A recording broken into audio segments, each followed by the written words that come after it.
Salah satu masalah yang bikin developer kejang-kejang adalah CORS.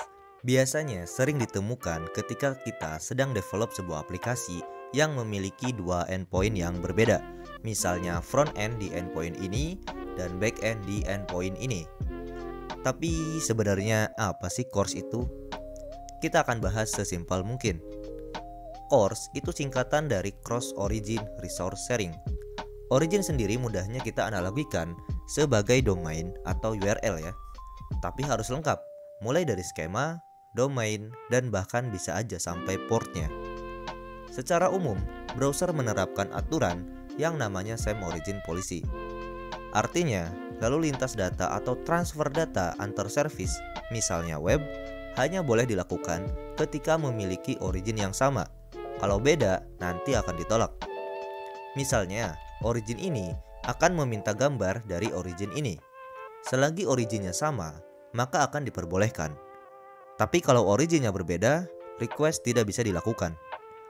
Kalau kita lihat di header saat request, nantinya ada value origin. Value inilah yang akan dicek oleh si origin kedua untuk memastikan apakah diperbolehkan masuk atau tidak.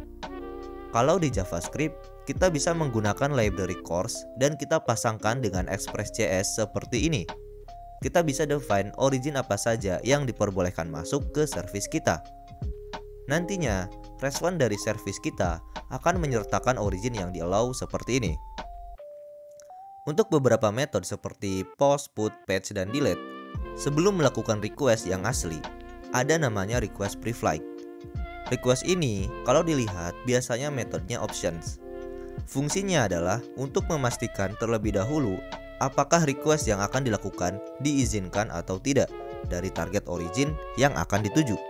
Jika diizinkan, maka request sesungguhnya akan dilakukan. Jika tidak, maka request berikutnya tidak akan dilanjutkan.